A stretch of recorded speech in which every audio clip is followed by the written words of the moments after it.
నమస్తే welcome to D news ముందుగా headlines ఆదుకోవాలంటూ అడిగిందే తడుగా పేదలకు ఆపన్న హక్కు అందించిన ముఖ్యమంత్రి వైఎస్ జగన్మోహన్ రెడ్డి ఇద్దరికి 2 లక్షల చొప్పున ఆర్థిక సహాయాన్ని అందించిన సీఎం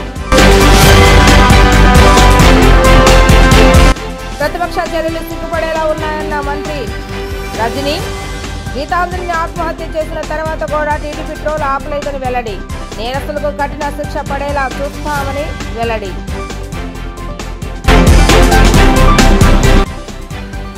గుణదల ఎల్సీ నెంబర్ 8కి సంబంధించి ఎస్టిమేషన్ రెడీ చేయడం జరుగుతుందన్న ఎమ్మెల్యే మలాది విష్ణు గుణదల 300 సెంటర్ వద్ద పడుతున్న ట్రాఫిక్ కష్టాలు రైల్వే జనరల్ మేనేజర్కి తాము వివరించడం జరిగిందని వెల్లడి ఆదుకోవాలంటూ అడిగిందే తడుగా పేదలకు ముఖ్యమంత్రి వైఎస్ జగన్మోహన్ రెడ్డి ఆపన్న హస్తం అందజేశారు ఇద్దరికి 2 లక్షల చొప్పున ఆర్థిక సహాయాన్ని ఇచ్చారు కలెక్టర్ ఎస్ ఢిల్లీరావు చేతుల మీదుగా చెక్కులను పంపిణీ చేశారు ముఖ్యమంత్రి వైఎస్ జగన్మోహన్ రెడ్డికి లబ్ధిదారులు ధన్యవాదాలు తెలియజేశారు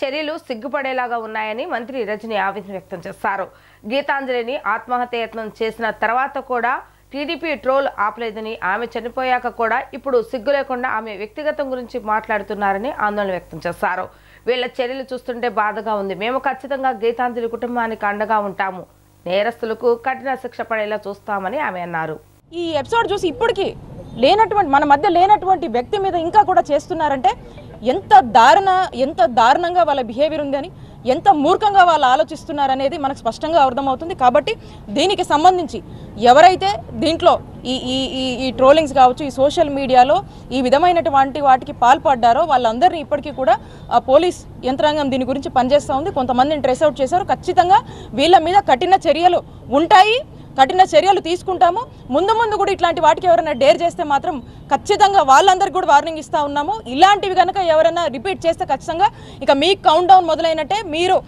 మీకు తగిన గుణపాఠం ఖచ్చితంగా పోలీసులు చెప్తారు అండ్ ఖచ్చితంగా మేమందరం కూడా వదలము ఇలా ఎవరైనా ఒడిగట్టాలని కనుక ముందడుగేస్తే కనుక ఖచ్చితంగా మీరు కఠిన శిక్షలు ఖచ్చితంగా అనుభవిస్తారని చెప్పి మీ అందరికీ కూడా హెచ్చరిస్తూ గుణదల ఎల్సీ నెంబర్ 8కి సంబంధించి ఎస్టిమేషన్ రెడీ చేయడం జరుగుతుందని ఎమ్మెల్యే మలాది విష్ణు తెలిపారు గుణదల 300 సెంటర్ వద్ద పడుతున్న ట్రాఫిక్ కష్టాలు రైల్వే జనరల్ మేనేజర్కి తాము వివరించడం జరిగిందని చెప్పారు రైల్వే బోర్డు ద్వారా రిపోర్టులు పంపామని ఆయన కోరటంతో అక్కడ జరుగుతున్న సర్వే వివరాలను పరిశీలించేందుకు తాము ఇక్కడికి వచ్చినట్లుగా చెప్పారు రాష్ట్ర ప్రభుత్వం కూడా 12 కోట్ల నిధులు ఇచ్చి ల్యాండ్ ఎస్టిమేషన్ చేసినట్లుగా ఆయన తెలిపారు దీన్ని త్వరితగతిన పూర్తి చేయాలని పట్టుదలతో ఉన్నట్లు ఆయన తెలిపారు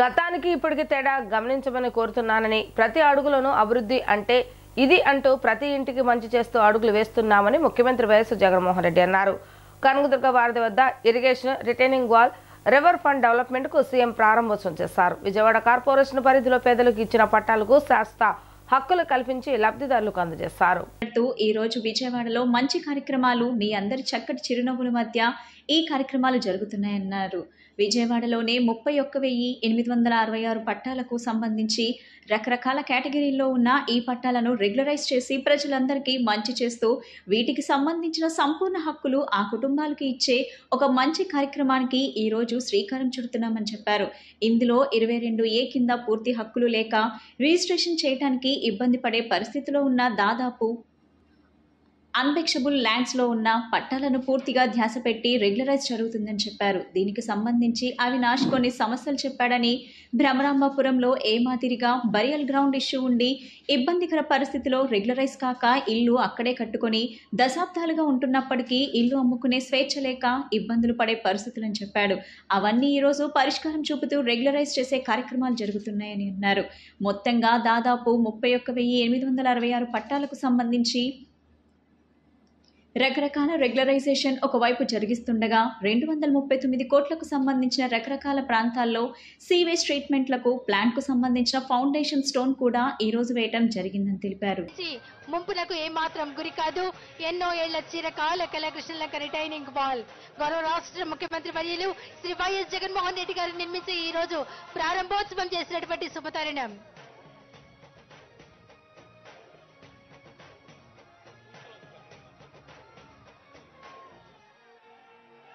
ఈ పట్టాలను రెగ్యులరైజ్ చేసి ప్రజలందరికీ కూడా మంచి చేస్తూ వీటికి సంబంధించిన సంపూర్ణ హక్కులు ఆ కుటుంబాలకు ఇచ్చే ఒక మంచి కార్యక్రమం ఈరోజు శ్రీకారం చుడతా ఉన్నాం. ఇందులో 22A లో 22 ఏళ్ల కింద పూర్తి హక్కులు లేక రిజిస్ట్రేషన్ చేయడానికి ఇబ్బంది పడే పరిస్థితిలో ఉన్న దాదాపుగా 21,000 మంది మొత్తం విజయవాడ సెంట్రల్, వెస్ట్, ఈస్ట్ అన్ని చోట్లకు సంబంధించి 16 కాలనీలకు సంబంధించి రకరకాల చోట్ల ఇవన్నీ కూడా మేలు జరిగే కార్యక్రమం జరుగుతుంది. అదే రకంగా 9,125 పట్టాలు అన్అబ్జెక్షనబుల్ ల్యాండ్స్ లో ఉన్న పట్టాలను పూర్తిగా ధ్యాస పెట్టి దానిని పూర్తిగా రెగ్యులరైజ్ చేసే కార్యక్రమంలో భాగంగా మరో 925 పట్టాలు జరుగుతా ఉన్నాయి రెగ్యులరైజేషన్. దీనికి సంబంధించి ఇంతకు ముందు అవినాష్ చెప్తా ఉన్నాడు,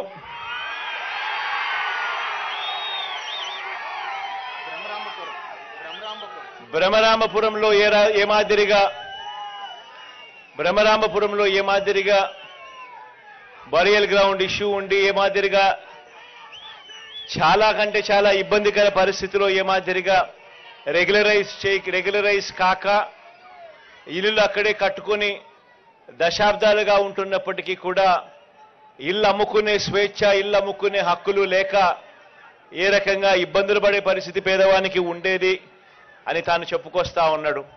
అవన్నీ కూడా ఈరోజు సొల్యూషన్స్ చూపుతూ ఈరోజు అటువంటివన్నిటినీ కూడా రెగ్యులరైజ్ చేసే కార్యక్రమాలు జరుగుతూ ఉన్నాయి. మొత్తంగా దాదాపుగా 31,866 పట్టాలకు సంబంధించి రకరకాల రెగ్యులరైజేషన్ అనే కార్యక్రమాలు ఒకవైపున జరిగిస్తూ ఉండగా మరోవైపున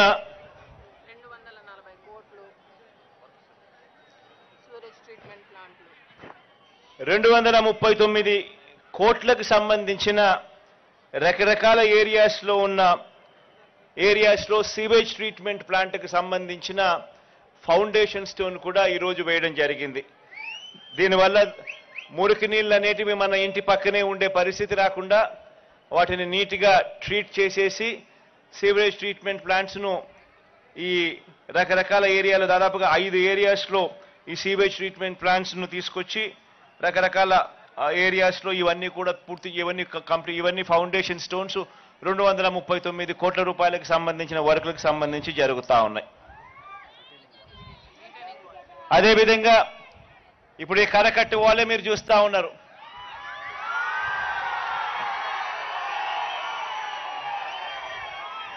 ఇటువైపున అటువైపున ఈ 2 కరకట్టు గోడలు కూడా దాదాపుగా 500 కోట్ల రూపాయలతో ఈ కరకట్టు గోడను కట్టడమే కాకుండా ఇక్కడ కరకట్టు గోడ మీద కృష్ణలంక ప్రాంతం ఎప్పుడూ కూడా మునిగిపోతా ఉన్న పరిస్థితులే. ఎప్పుడు వరదలు వచ్చినా కూడా ఇక్కడికి ప్రతి సంవత్సరం వరద వచ్చినప్పుడు ఇక్కడికి వచ్చి 4 మాటలు చెప్పే కార్యక్రమమే కానీ ఖచ్చితంగా ఈ ఏరియాకు ఈ గోడ కడితే ఇటువంటి పరిస్థితి రాదు, ఈ గోడ కట్టాలి అన్న ఆలోచన చేసిన పుణ్యం ఏ ఒక్కరూ చేయలేదు. అది ఒక్క మీ బిడ్డ ప్రభుత్వంలోనే జరుగుతా ఉందని చెప్పడానికి సంతోషపడతా ఉన్నా.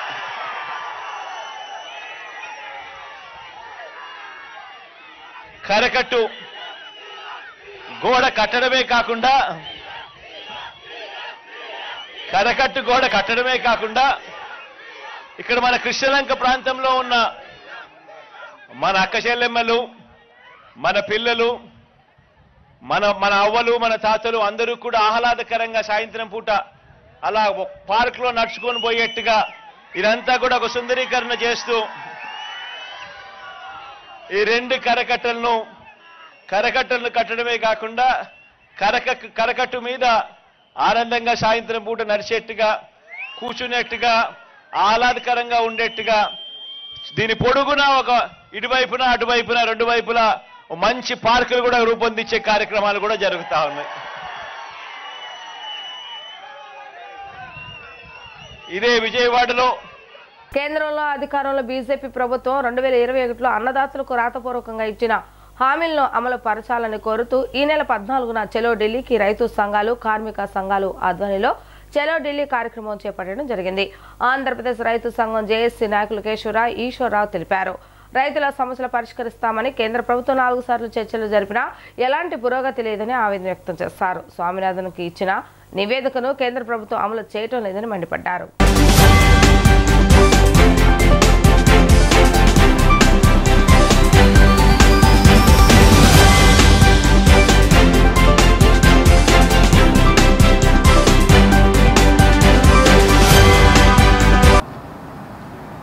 ఢిల్లీలో సంయుక్త కిసాన్ మోర్చా ట్రేడ్ యూనియన్ల జాయింట్ కమిటీ ఆధ్వర్యంలో ఢిల్లీ రామలీలా మైదానంలో బ్రహ్మాండమైన రైతు ర్యాలీ నిర్వహించబోతూ ఉన్నారు. ఆ సందర్భంగానే దేశవ్యాపితంగా గ్రామాన రైతాంగంలోనూ వ్యవసాయ కార్మికుల్లోనూ విస్తృతంగా ప్రచారం నిర్వహించి ఢిల్లీలో జరుగుతున్న రోజునే 14వ తేదీన అన్ని మండల కేంద్రాల్లో, జిల్లా కేంద్రాల్లో ప్రదర్శనలు, సభలు జరపాలని చెప్పి రైతు సంఘాల సమన్వయ సమితి నిర్ణయించింది. 2021 డిసెంబర్లో 13 మాసాలు జరిగిన ఆందోళన అనంతరం కేంద్ర ప్రభుత్వం రాతపూర్వకంగా ఇచ్చిన హామీని పక్కన పెట్టి అదే విధానాలను దొడ్డిదారిన అమలుపరిచేటువంటి చర్యలకు పాల్పడింది. జి ఈశ్వరయ్య, ఆంధ్రప్రదేశ్ రైతు సంఘం రాష్ట్ర అధ్యక్షుడిని. సంయుక్త కిసాన్ మోర్చా మరియు కార్మిక సంఘాలు, వ్యవసాయ కార్మిక సంఘాల నేతృత్వంలో ఈ నెల 14వ తారీఖు పెద్ద ఎత్తున రైతాంగ కార్మికుల యొక్క ప్రదర్శన బహిరంగ సభ ఢిల్లీ కేంద్రంగా జరగబోతూ ఉంది. ఆ జరుగుతున్నటువంటి రైతాంగ ప్రదర్శనకు రాష్ట్రవ్యాప్తంగా ఉన్నటువంటి రైతాంగం, కౌలు రైతులు, కార్మికులు, కర్షకులు అందరూ కూడా పెద్ద ఎత్తున తరలి రావాలని చెప్పేసి ఈ సందర్భంగా మేము పిలుపునిస్తూ ఉన్నాం.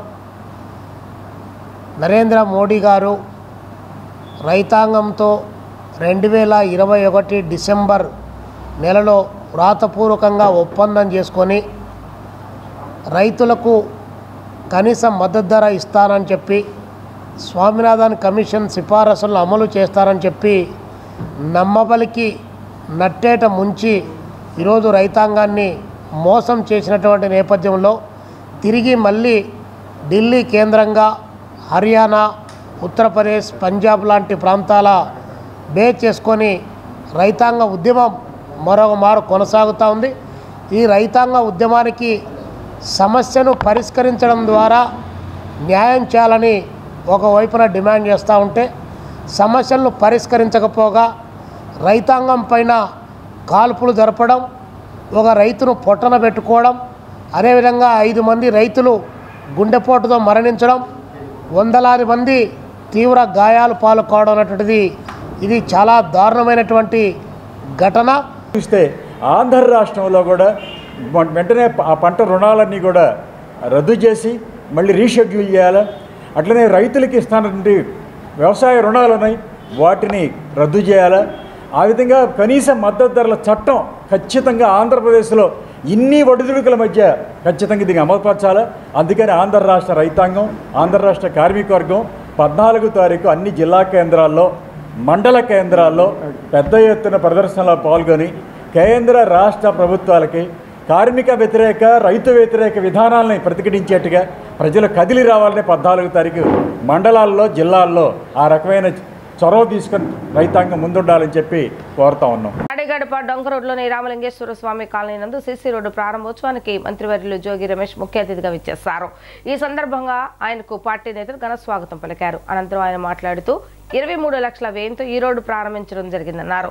స్థానిక ప్రజల కోరిక మేరకు దీనిని వేస్తున్నట్లుగా తెలియజేశారు. ఈ కార్యక్రమంలో స్థానిక వైసీపీ నాయకులు బొమ్మరెడ్డి శ్రీనివాసరెడ్డి, రమణ, కృష్ణారావు, నరసింహారావు పాల్గొన్నారు.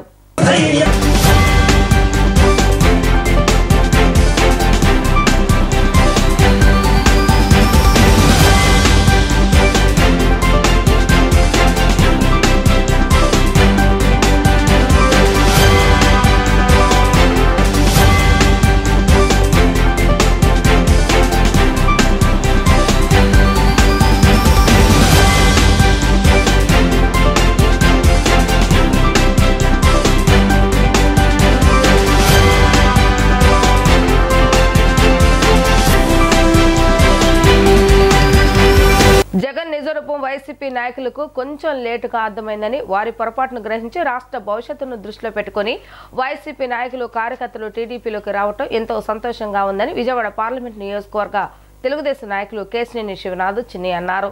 మంగళవారం నందిగామ నియోజకవర్గం చంద్రపాడు మండలంలోని చంద్రలపాడు, పోపూరు, విప్రింతలపాడు, సంగలపల్లి, రామచంద్రపురం, ఏటూరు, చిందలపాడు, తోటరావులపాడు గ్రామాల్లో శివనాథ్ బీజేపీ జనసేన బలపరిచిన నియోజకవర్గ తెలుగుదేశం పార్టీ అభ్యర్థి తంగిరాల సౌమ్యతో కలిసి పర్యటించారు.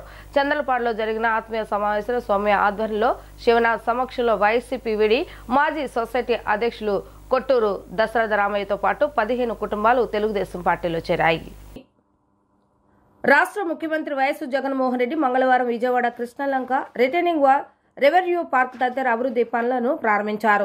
లబ్ధిదారులకు ఇంటి స్థలంపై సంపూర్ణ హక్కులు కల్పించే పత్రాలను అందించి కార్యక్రమాన్ని ముగించుకుని తిరిగి వెళ్తున్న సమయంలో పలువురు ముఖ్యమంత్రి సహాయ నిధి నుంచి ఆర్థిక సహాయం కోరుతూ ముఖ్యమంత్రికి వినతి పత్రాలు అందించగా తప్పనిసరిగా అండగా ఉంటానని అధైర్యపడవద్దంటూ ముఖ్యమంత్రి భరోసా ఇచ్చారు. ఈ నేపథ్యంలో రాష్ట్ర ముఖ్యమంత్రి ఆదేశాల మేరకు లబ్ధిదారు అవసరాలను తీర్చే నిమిత్తం మంగళవారం సాయంత్రం జిల్లా కలెక్టర్ క్యాంపు కార్యాలయంలో ఇద్దరికి 2 లక్షల చొప్పున చెక్కులను అందజేశారు. ఈ సందర్భంగా కలెక్టర్ మాట్లాడుతూ రాష్ట్ర ముఖ్యమంత్రి వైఎస్ జగన్మోహన్ రెడ్డి పర్యటన సందర్భంగా పలువురు అర్జీలు సమర్పించి తమ సమస్యలు చెప్పుకున్నారని తెలిపారు.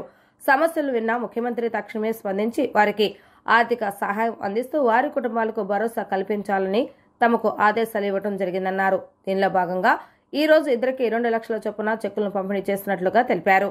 వైద్య సేవల కోసం ఒకరు, కుటుంబానికి ఆసరాగా నిలిచేందుకు మరొకరు తమకు సహాయం చేయాలని అడిగిన వెంటనే భరోసా కల్పిస్తూ ముఖ్యమంత్రి చేసిన సహాయానికి లబ్ధిదారులు ధన్యవాదాలు తెలిపారు.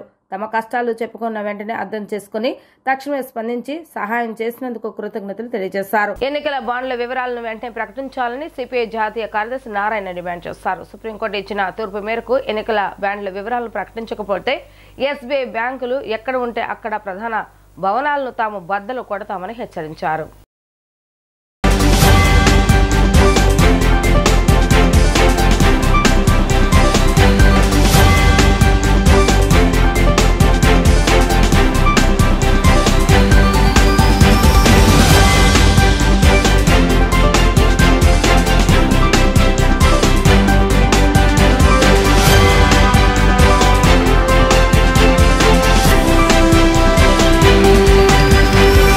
సమయానికి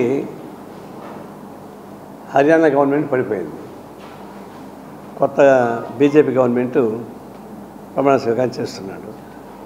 అంటే ఎన్నికైన ప్రభుత్వాన్ని ఎట్లా పడగొట్టారో చెప్పడానికి, ఒక పార్టీ నుంచి ప్రభుత్వం ఏర్పాటు చేశాక ప్రజలు మ్యాండేట్ ఇచ్చిన తర్వాత దాన్ని అడ్డగోలుగా పడగొట్టేటువంటి పని బీజేపీ వచ్చినాక ఎక్కువైంది.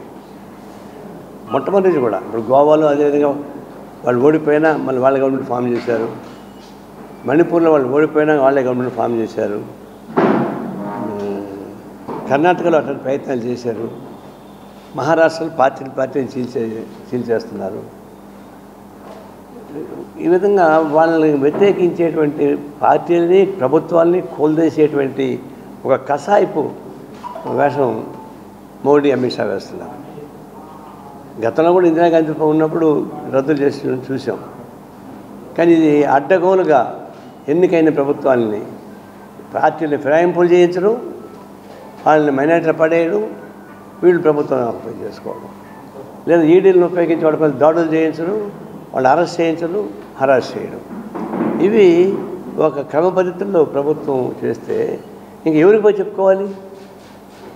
ప్రజల చేత ఎన్నుకోబడిన ప్రభుత్వం. సభ్యులు గిడుగు రుద్రరాజు గారు, రఘువీరారెడ్డి గారు ఇద్దరు కూడా ఫోన్లో మాట్లాడారు. ప్రత్యేకించి విశాఖ ఉక్కు ఫ్యాక్టరీ ప్రైవేటైజ్ చేయకూడదని చెప్పి ఈ నెల 15వ తేదీ నాడు విశాఖపట్నంలో భారీ బహిరంగ సభ ఏర్పాటు చేశారు. ఆ బహిరంగ సభకు కూడా సిపిఐ సిపిఎం నాయకులను మమ్మల్ని ఆహ్వానించడం జరిగింది. మేము కూడా అటెండ్ అవుతూ ఉన్నాము. మేము అటెండ్ కావడమే కాకుండా మా పార్టీ నాయకులు, మా కార్మికులు అందరం కూడా భారీ ఎత్తున ఆ సభలో పాల్గొని సంఘీభావం ప్రకటిస్తూ ఉన్నాం. ఎందుకంటే పోరాడి సాధించుకున్న పరిశ్రమ అది. 32 మంది ప్రాణాల బలిదానాలతో ఏర్పడిన విశాఖ ఉక్కు ఫ్యాక్టరీని ప్రైవేట్ పరం చేయడానికి వాళ్ళు ప్రయత్నం చేస్తూ ఉంటే ఇవాళ రాష్ట్రంలో ఉన్న పార్లమెంట్ సభ్యులు ఎవ్వరు కూడా కనీసం ప్రైమ్ మినిస్టర్ దగ్గరికి వెళ్ళి అర్జీ ఇచ్చిన పాపాన పోలే. అంటే మిగతా విషయం ఒకవేళ అది కేంద్ర ప్రభుత్వ నిర్ణయం కావచ్చు, కేంద్ర ప్రభుత్వానికి వ్యతిరేకంగా పోరాటం చేయడంలో ఎవరి వంతు పాత్ర వారు పోషించవచ్చు. కనీసం ప్రధానమంత్రి దగ్గరికి వెళ్ళి అర్జీ ఇవ్వడం కూడా చేతగాని దద్దమ్మలు ఇవాళ రాష్ట్రంలో పార్లమెంటు సభ్యులుగా ఉన్నారు. సిగ్గుచేటిది. ఎందుకంటే విశాఖ ఉక్కు కార్మికులు ఢిల్లీలో ధర్నా చేస్తేనేమో ఎంపీలందరూ వచ్చి సంఘీభావం ప్రకటిస్తారు, ధర్నాలో పాల్గొంటారు. అదే పార్లమెంట్లో ఉండే ప్రధానమంత్రి దగ్గరికి వెళ్ళి ఒక అర్జీ ఇవ్వడం కూడా వీళ్ళకి చేతగాలి, భయపడిపోతూ ఉన్నారు.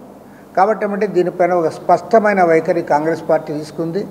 అదేవిధంగా సిపిఐ సిపిఎం మేము ముందు నుంచి కూడా ఈ పోరాటంలో ఉన్నాం.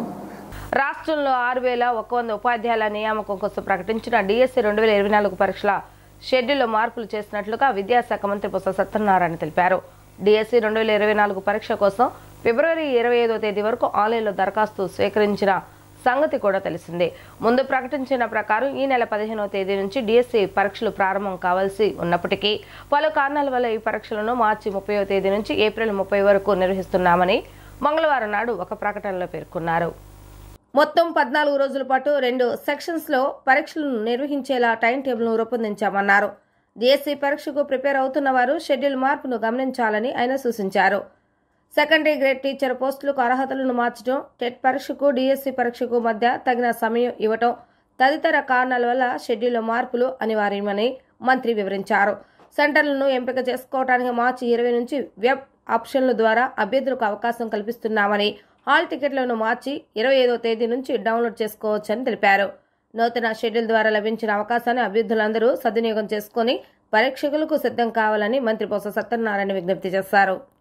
గీతాంజలిని ట్రోలింగ్ చేసి రాబందుల్లాగా ప్రవర్తించి 2 ఆడపిల్లల తల్లిని దారుణంగా హత్య చేశారని వైఎస్ఆర్సీపీ మహిళా విభాగం రాష్ట్ర అధ్యక్షురాలు మరియు ఎమ్మెల్సీ పోతుల సునీత మండిపడ్డారు. సోషల్ మీడియాలో టీడీపీ యూత్ ప్రెసిడెంట్ సజ్జా అజయ్ అనే వ్యక్తి ఒక ఇల్లాల్ని ఇంత దారుణంగా ట్రోల్ చేసి మృగంలాగా ప్రవర్తించి ట్రోల్ చేయడం చాలా దుర్మార్గమని పేర్కొన్నారు. ఈ ఘటనపై సీఎం జగన్ దిగ్భ్రాంతి వ్యక్తం చేశారని, వెంటనే గీతాంజలి కుటుంబానికి 20 లక్షల పరిహారాన్ని ప్రకటించాలని కోరారు. గీతాంజలి కుటుంబానికి ఇంత మంచి మనసుతో సహాయం చేసినందుకు వైఎస్ఆర్సీపీ మహిళా విభాగం రాష్ట్ర అధ్యక్షురాలిగా సునీత ప్రత్యేక ధన్యవాదాలు చెప్పారు. అంతేకాకుండా 2 చిన్నారుల చదువు బాధ్యత తానే తీసుకుంటున్నానని సీఎం చెప్పడం హర్షణీయమని పేర్కొన్నారు. గీతాంజలి విషయంలో దుర్మార్గంగా ప్రవర్తించిన వారికి ఖచ్చితంగా చట్టపరంగా వారిని శిక్షించాలని సీఎం జగన్ ఆదేశించినట్లు తెలిపారు. ఇలాంటి దుర్మార్గులకు ఖచ్చితంగా 2024 ఎన్నికల్లో బుద్ధి చెప్పాల్సిందేనని మహిళలకు పోతుల సునీత పిలుపునిచ్చారు. సమాజం అనేది కూడా మర్చిపోయి మృగాల్లాగా ప్రవర్తించి, రాబందుల్లాగా ప్రవర్తించి ఆ అమ్మాయిని హత్య చేశారే, ఎంత దుర్మార్గం ఇది. యావత్ ఆంధ్ర రాష్ట్ర ప్రజలందరూ కూడా ఈ విషయం పట్ల గమనించాలి, ఈ కుటుంబానికి అండగా నిలబడాలని చెప్పి కూడా రాష్ట్ర ప్రజలు నేను కోరుతున్నాను. అలాగే మన గౌరవ ముఖ్యమంత్రి జగన్మోహన్ రెడ్డి గారు కూడా ఈ రోజు ఒక దిగ్భ్రాంతికి గురై, ఎందుకంటే ఆయన ప్రభుత్వంలో మహిళలే మహారాణులు అని చెప్పి మహిళలకు అగ్ర తాంబూలాన్నిచ్చి మహిళల్ని టాప్ లెవెల్లో నిలబెడుతూ దేశానికే మహిళా సాధికారతలో మరి రోల్ మోడల్ గా నిలబడినటువంటి ముఖ్యమంత్రి జగనన్న ఈ రోజు ఎంతో బాధపడుతూ గీతాంజలి చనిపోవడం అన్నది అసలు ఈరోజు అసలు తను చాలా దిగ్భ్రాంతికి గురై ఈరోజు ఆ కుటుంబానికి 20 లక్షల రూపాయలు ఎక్స్గ్రేసియా కూడా ప్రకటించడం జరిగింది. ధన్యవాదాలు తెలుపుతున్న గౌరవ ముఖ్యమంత్రి జగన్మోహన్ రెడ్డి గారికి. పోయిన ప్రాణాలు రావు కానీ ఆ కుటుంబానికి నీ మంచి మనసుతో ఇంత పెద్ద సహాయం చేస్తున్నందుకు ఒక బీసీ మహిళగా, ఒక రాష్ట్ర వైఎస్ఆర్సీపీ మహిళగా జగనన్నకి ప్రత్యేకమైనటువంటి ధన్యవాదాలు తెలుపుతున్నాను ఈ సందర్భంగా. మరి అలాగే ఆ చిన్నారులు, 2 చిన్నారులు ఉన్నారు. ఆ చిన్నారులు కూడా చదువుకి కావాల్సిన బాధ్యత అంతా కూడా జగనన్నే తీసుకుంటానని చెప్పడం జరిగింది. మరి ఈ తెనాలికి చెందినటువంటి గీతా విషయంలో ఎవరైతే దుర్మార్గంగా ప్రవర్తించారో, రాబందుల్లాగా, దుష్టుల్లాగా, వాళ్ళని ఖచ్చితంగా చట్టపరంగా వాళ్ళని పరిగణలోకి తీసుకొని, అదుపులోకి తీసుకొని వాళ్ళని శిక్షించాలని చెప్పి కూడా జగనన్న మరి ప్రభుత్వానికి కూడా తెలియజేయడం జరిగింది, చట్టానికి. కాబట్టి చట్టం ఎవరికి చుట్టం కాదు, ఖచ్చితంగా చట్టం పని చట్టం చేసుకుంటూ పోతుంది. మరి ఇలాంటి దుర్మార్గులకు ఖచ్చితంగా 2024 ఎన్నికల్లో బుద్ధి చెప్పాల్సిందే. ఇలాంటివి ఎక్కడ కూడా పునరావృతం కాకుండా కూడా మరి చట్టాలు కూడా కాపాడాల్సిన బాధ్యత ఉంది. ఎందుకంటే మహిళలు చాలా సున్నితమైనటువంటి మనసు గల వాళ్ళు. మరి వార్తలు ముగించే ముందు హెడ్లైన్స్ మరొకసారి. ఆదుకోవాలంటూ అడిగిందే తడుగా పేదలకు ఆపన్న హస్తం అందించిన ముఖ్యమంత్రి వైఎస్ జగన్మోహన్ రెడ్డి. 2కి 2 లక్షల చొప్పున ఆర్థిక సహాయాన్ని అందించిన సీఎం. ప్రతిపక్ష చర్యలు సిగ్గుపడేలా ఉన్నాయన్న మంత్రి రజనీ. గీతాంజలిని ఆత్మహత్య చేసిన తర్వాత కూడా టీడీపీ ట్రోల్ ఆపలేదని వెల్లడి. నేరస్తులకు కఠిన శిక్ష పడేలా చూస్తామని వెల్లడి.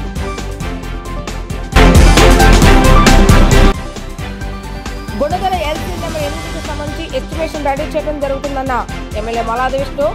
గుణదల 3 వంతెన సెంటర్ వద్ద పడుతున్న ట్రాఫిక్ కష్టాలు రైల్వే జనరల్ మేనేజర్కి తాము వివరించడం జరిగిందని వెల్లడి. ఇవి ఈరోజు వార్తా విశేషాలు. మరలా 3 ప్రసారం మళ్ళీ కలుద్దాం. అంతవరకు సెలవు. నమస్కారం.